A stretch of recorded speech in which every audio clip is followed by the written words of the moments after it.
En passant, Jésus vit un homme aveugle de naissance. Ses disciples lui demandèrent: Qui a péché, lui ou ses parents, pour qu'il soit né ainsi? Jésus répondit: Ni lui ni ses parents, mais c'est pour que l'action de Dieu soit manifestée en lui.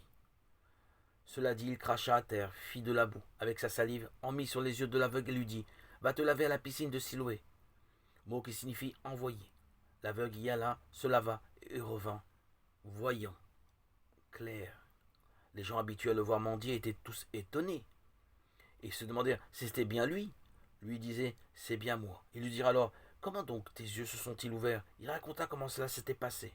On l'amena aux pharisiens, lui l'ancien aveugle. Or c'était un jour de Shabbat que Jésus avait fait de la boue et lui avait ouvert les yeux. Les pharisiens lui demandèrent donc à leur tour comment il avait recouvré la vue. Il leur raconta.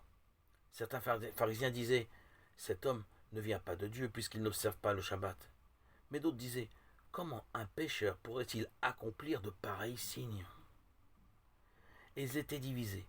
Alors ils demandèrent encore une fois à l'aveugle: Mais toi, que dis-tu de lui qui t'a ouvert les yeux? L'homme répondit: C'est un prophète. Les Juifs ne voulaient pas croire que cet homme avait été aveugle avant d'avoir convoqué ses parents. Ceux-ci déclarèrent: Nous savons que c'est notre fils et qu'il est né aveugle. Mais comment il voit maintenant et qui lui a ouvert les yeux, nous n'en savons rien. Il a l'âge, il s'expliquera bien de lui-même. Il disait cela par peur des Juifs, car les Juifs s'étaient déjà mis d'accord pour exclure de la synagogue ceux qui en Jésus reconnaîtraient le Christ. Les Juifs le convoquèrent donc une seconde fois et lui dirent: Rends grâce à Dieu. Nous savons que cet homme est un pécheur. Il répondit: Si c'est un pécheur, je ne sais pas. Je ne sais qu'une chose. J'étais aveugle et maintenant je vois. Ils lui dirent alors: Que t'a-t-il fait? Comment t'a-t-il ouvert les yeux? Il leur répondit: Je vous l'ai déjà dit, et vous n'avez pas écouté. Pourquoi voulez-vous l'entendre encore une fois? Auriez-vous envie, vous aussi, de devenir ses disciples? Ils l'injurièrent en disant: Toi, tu es disciple de cet homme. Nous, c'est de Moïse que nous sommes les disciples. Nous savons que c'est à Moïse que Dieu a parlé. Mais lui, nous ne savons pas d'où il vient.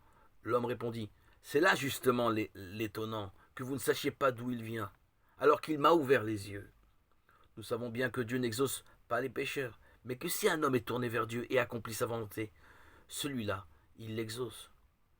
Jamais on n'a entendu dire que quelqu'un ait ouvert les yeux à un aveugle de naissance. Si cet homme-là ne venait pas de Dieu, il ne pourrait rien faire. Ils lui répondirent: De naissance, tu n'es que péché, et tu nous fais la leçon. Et ils le chassèrent. Jésus apprit qu'ils l'avaient chassé. Le rencontrant, il lui dit: Crois-tu au Fils de l'homme?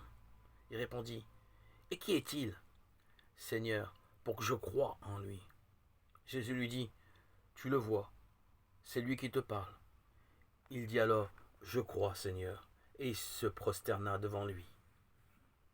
Jean 9, 1, 38.